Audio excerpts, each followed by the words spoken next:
Una vez que ya conocemos cómo está conformado la estructura del Estado, podemos indicar también que las entidades estatales manifiestan su actividad y su voluntad a través de sus órganos. Digamos que el concepto de órgano sirve para imputar a la entidad de que el órgano forma parte, el hecho o la manifestación de voluntad expresada precisamente bajo su nombre o en su nombre.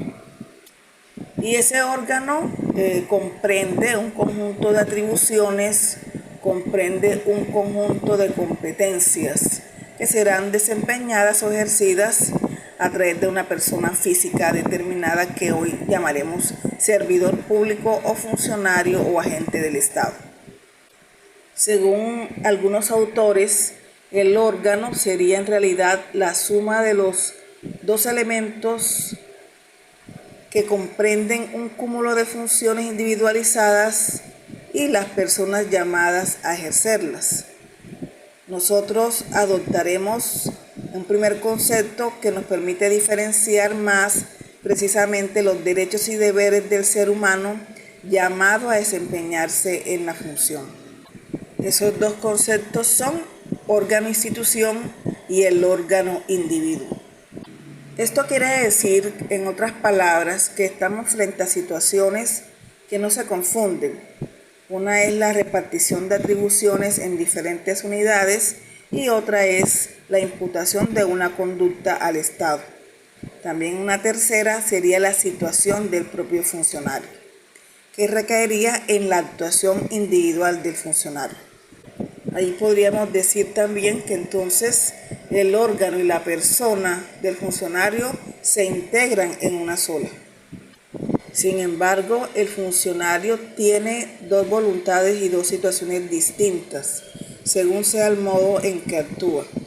Por un lado, su voluntad en cuanto persona, sus derechos y deberes en cuanto funcionario frente al Estado.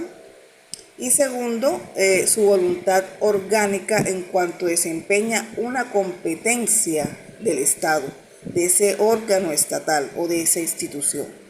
Y ante este particular surge el interrogante de qué criterio habría que seguirse para establecer cuando el funcionario actúa como órgano del Estado y cuando no. En ese sentido, se tiene el criterio subjetivo que toma en cuenta la finalidad perseguida por el funcionario al actuar. Esto significa que si entendió actuar en su calidad de órgano del Estado o privadamente, y un criterio objetivo que prescinde de la motivación psicológica del funcionario y atiende de manera objetiva a lo que ha realizado. Digamos que este criterio, que es el más prevalente, presenta a su vez también dos variantes. Y ahí hay que tener presente si el órgano físico ha actuado dentro del límite de sus atribuciones legales, es decir, que ha actuado legítimamente respetando la competencia que le ha sido otorgada. Y en este primer concepto, la legitimidad del acto vendría siendo el factor que decide todo ese asunto. Si el acto fue producido de manera legítima, entonces ha sido dictado dentro de las atribuciones legales del órgano y debe imputársele al Estado en ese mismo sentido. Pero si el acto es ilegítimo, por haber sido emanado con incompetencia, por ejemplo, o por otro carácter de interés privado, ahí en ese momento se encuentra fuera de las atribuciones legales del órgano y no puede imputárselo al Estado, debiéndoselo considerar como un acto ya personal propio del funcionario. En una segunda posición, podríamos decir también que se considera que la legitimidad del acto no es el elemento primordial para decidir si él es o no un acto estatal por haber emanado de un órgano del Estado. Ahí se entiende, en cambio, que debe atenderse únicamente a la apariencia externa del acto o del hecho, a su reconocibilidad exterior como un hecho o acto propio de la función que se le atribuye al órgano.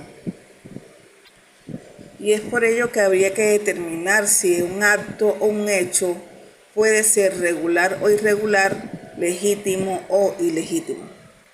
Digamos que el uso o el ejercicio de la función solo será legítimo cuando lo realice en su competencia. Si lo hace fuera de su competencia, el acto es irregular. En tal sentido, entonces, podríamos ahí tener un concepto nuevo que es la competencia.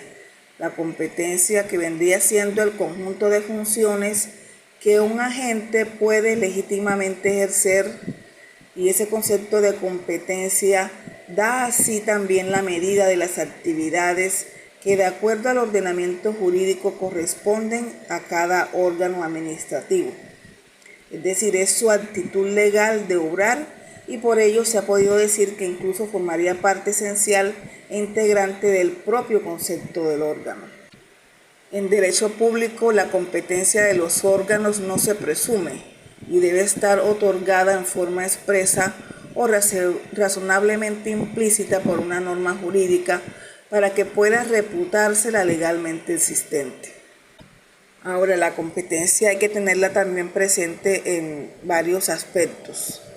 Uno es la competencia en razón del territorio, y ahí es igualmente posible clasificar esa competencia. Tendríamos, por decirlo de alguna manera, que según la organización política de cada país, van a tener unas competencias funcionales para poder actuar. Y ahí digamos que cada órgano tiene delimitada su competencia a una circunscripción territorial, es decir, que no puede cederse de ella.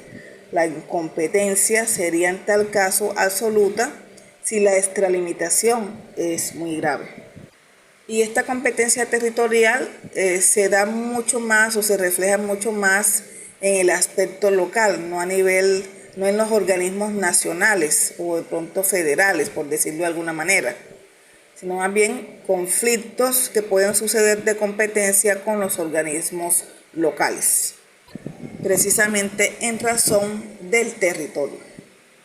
Podría decirse que esta competencia es la más preferencial, porque también hay una competencia que tiene que ver con el tiempo, en razón del tiempo, en donde de alguna forma es también factible distinguir según que la competencia sea permanente o sea temporal. Esto sucede mucho más en los casos en donde hay transferencia de competencias, de funciones que son de carácter mediática o temporal.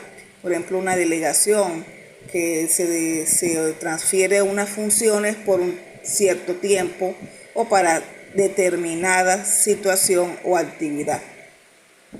Ello indica que este tipo de competencia está regulada es por una duración y es de carácter legal.